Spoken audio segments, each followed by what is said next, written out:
They're real. They have discussed what to do about it. Vatican intelligence would really like to discuss it. That's the problem here. We need the governments to reveal these files. The Chinese have done it. The Brazilians have done it. The French did it about a month ago, and it so lit up their switchboard, crashed their net. So I think the people are way ahead of military intelligence. Studies have been done that, quote, clearly indicate the likelihood of an extraterrestrial explanation.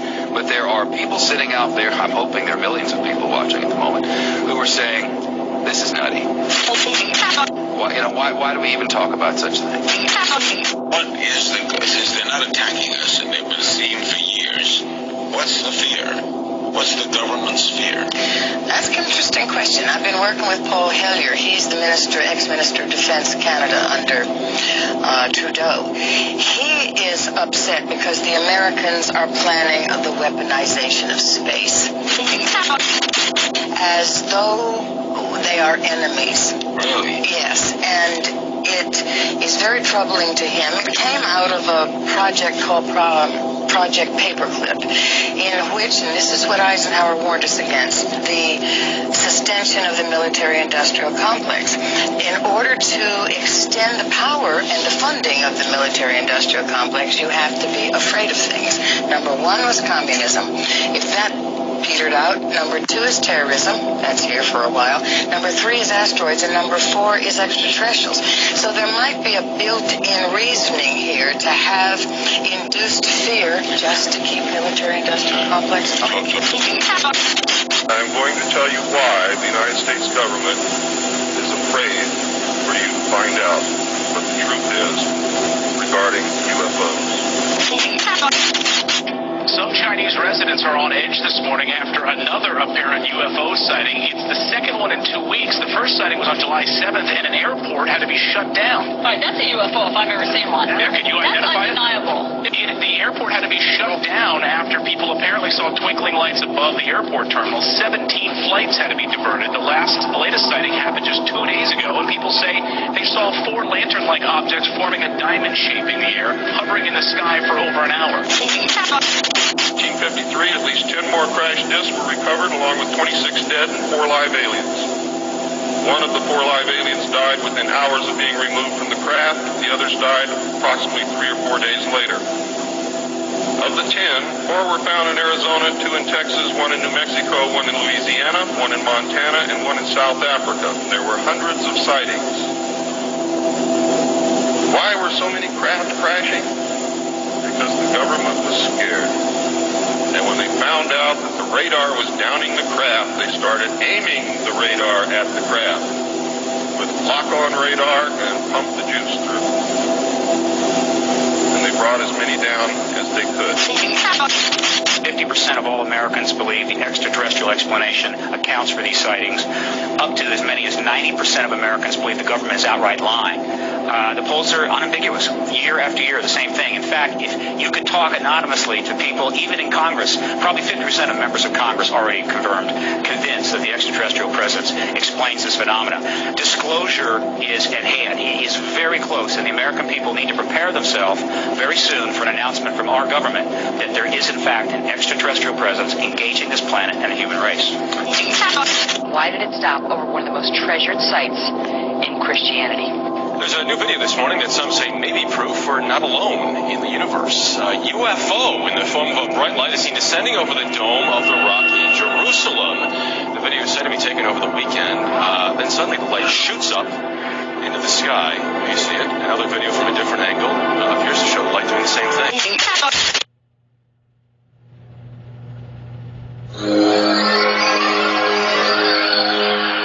The universe. A vast organism of consciousness filled with trillions of galaxies and intelligent life beyond. It is a far-extending mysterious entity which begs to intrigue our curiosity. Are we to believe that it is just us in the universe? Or are there other planets in our galaxy and galaxies beyond that could sustain life for other races to evolve?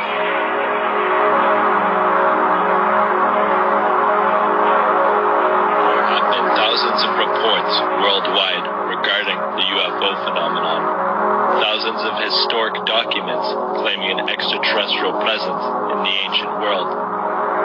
Myths and legends of beings coming from the skies or beings living underground. And still, our society continues on ambiguous to these reports, and it is still not fully accepted within our society that we are not alone. Could there be an agenda to suppress this fact with cover-up after cover-up? Is the reality of the phenomenon more than the public can handle? Is it stranger than we can even imagine? Why the ongoing suppression of truth from our governments? It is time to delve further into this phenomenon and time to remove the lid and unmask this extraterrestrial presence.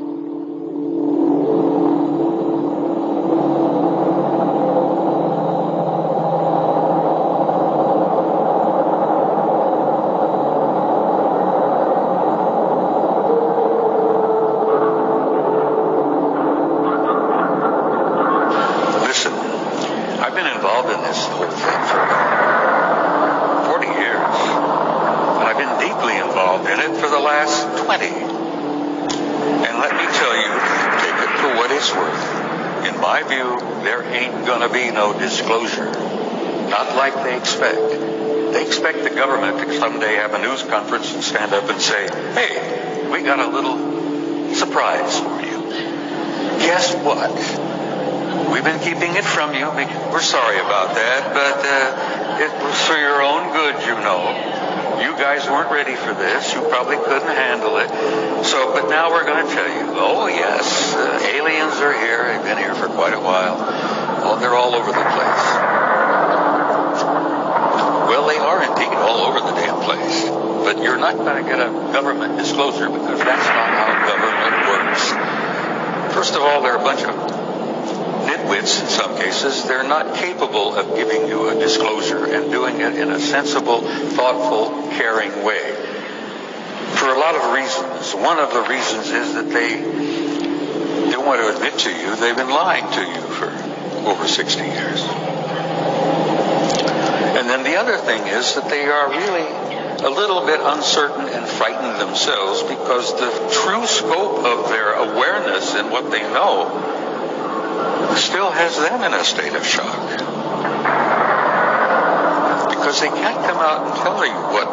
It's like my analogy of the Pandora's box. You don't open it just a little bit. You just lift the lid just a tiny bit and boom, everything comes out. Well, when everything comes out, it's going to blow the lid off of everything because this is the biggest damn story in human history. And it's simply this: you're not alone and you have never been alone. And you have had, as I have learned over the years, an intimate interrelationship with advanced extraterrestrial intelligence from the beginning of human history. And one of the big secrets is that they don't want to even get close to is that your very existence was initiated and orchestrated by an advanced extraterrestrial intelligence. Now, how the hell are they going to tell you all of that? Our leaders don't want us to know what's going on. The Russians know, the Chinese know, we don't. That's how it is, folks. They let Russian satellites fly over the most secret bases and take pictures, but if you try to get out to Area 51 and watch it. I'm an annoyance to my superiors, a joke to my peers. They call I'm the key figure in an ongoing government charade, the plot to conceal the truth about the existence of extraterrestrials. Well, I would say that about does it, Spooky. I came to believe in the existence of extraterrestrial life and in a conspiracy inside the government to keep their existence secret. What makes you think this is a conspiracy that the government's involved? What makes you think it isn't? A shadow conspiracy within our own government. Agent Mulder was ready to believe that the body was that of an extraterrestrial biological entity. You and Mulder are the only ones who can bring it to light. You don't honestly believe this is some kind of an extraterrestrial? If it were true, it would be confirmation of the existence of extraterrestrial life. Who are these people? The only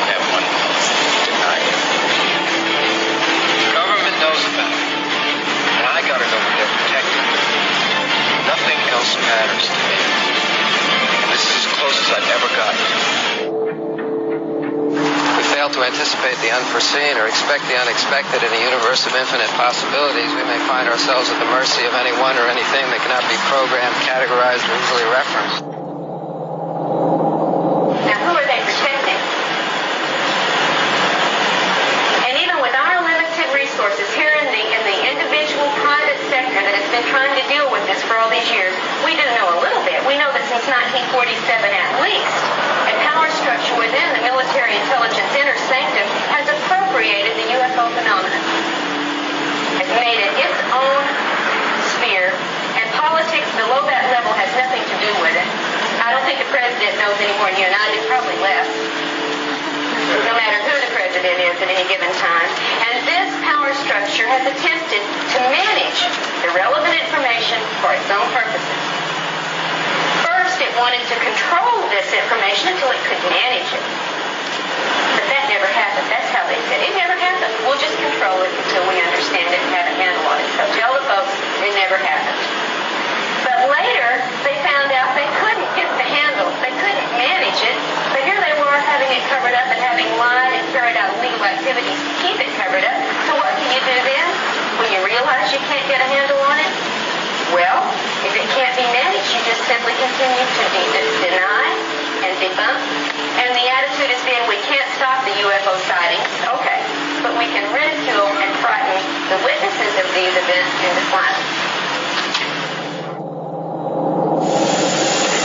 The official space program was boosted by President Kennedy in his inaugural address when he mandated that the United States put a man on the moon before the end of the decade. Although innocent in its conception, this mandate enabled those in charge to funnel vast amounts of money into black projects and conceal the real space program from the American people. A similar program in the Soviet Union served the same purpose. In fact, a joint alien United States and Soviet Union base already existed on the moon at the very moment Kennedy spoke the words. On May 22nd, 1962, a space probe landed on Mars and confirmed the existence of an environment which could support life. Not long afterward, the construction of a colony on the planet Mars began in earnest. Today, there is a colony which exists on the planet Mars. It is a United States-Russian alien facility. Now, you might ask, what have our authorities and officials in government been doing about this? Well, to begin answering that question, I want you to remember that I want you to realize something. There has been a revolution that's taken place in our government. And here in the Cradle of Liberty, I feel like we need to call for another one. And I hope by the time we're through here, there will be a revolution of some sort in our action and in our lives and in our thinking about this. But there has been a revolution within our government. So that today, a very great part of the power structure that really deals with our situation globally is unknown to you and me. It's not people we vote for. It's not people we recognize on the street. But it's where the power structure stops at the top. And you'll never see it, and I'll never see it. And I'll say this openly. You could elect my dog president, it wouldn't change that power structure. And we don't know it. We're the ones they're hiding it from. You know what they call us up there among the intelligence community's top levels? We're the sheeple. And that's their term for us. We are the sheeple. Now, this revolution in government activities, we may never know the true extent of these activities because the public is not being told. In fact, most of the evidence that keeps things, most of the effort to keep things covert is not aimed at our so-called political enemies. It's aimed at us, the sheeple. Nowadays, it seems, and I'm going to talk about specific examples of this, that power structure within that high level of military intelligence government activity has decided that they can only gather information, they can't control it. And where do you get the best information about what the aliens are doing? Where do you get it? You get it from satellites? You get it from phone surveillance? You get it from abductees.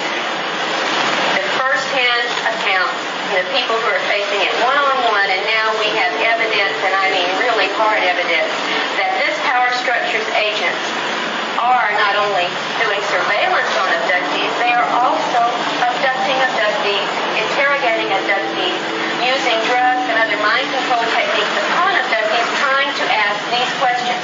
What do you know about the alien agenda? What are they doing with your family? What have they told you you will be doing? What have they done to put implants in you? What procedures are they carrying out on you? They are asking us questions in a desperate attempt to get the information from us.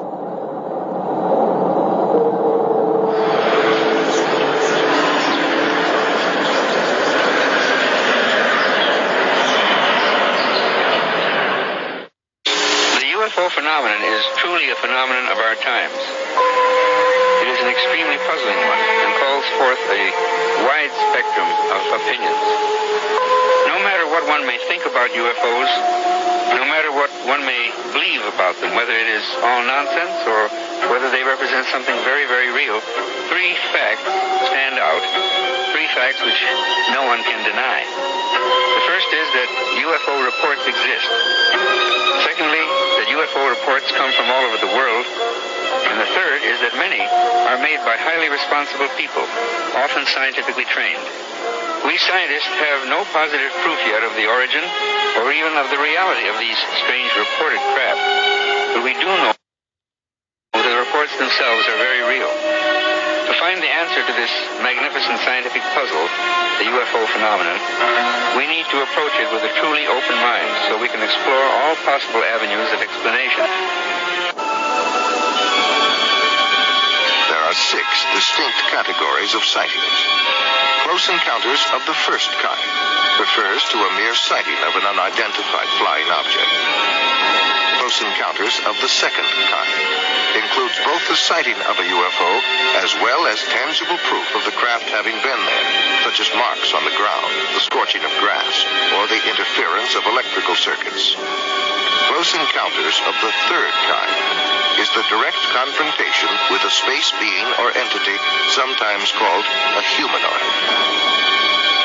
Close encounters of the fourth kind involved alleged abductions by UFOs, where people claim to be involuntarily taken on board a UFO, usually for experimental purposes. Close encounters of the fifth kind involve contactees, or those persons who claim to be in personal contact with UFO entities, usually through metaphysical or occult means.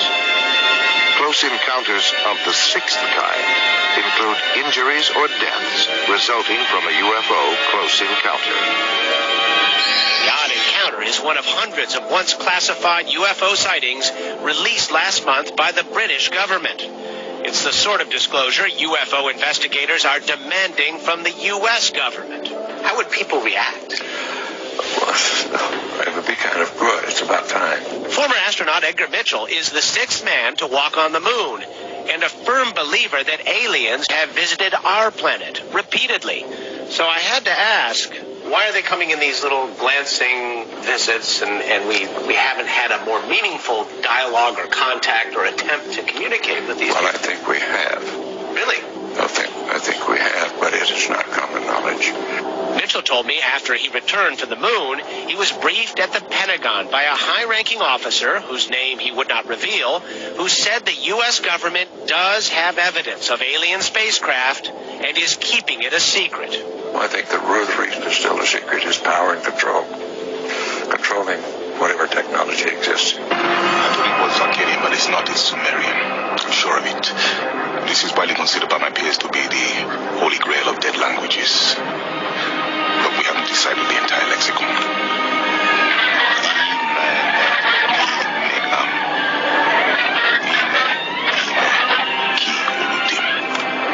Our creation is the last two words. I'm not sure of the first two.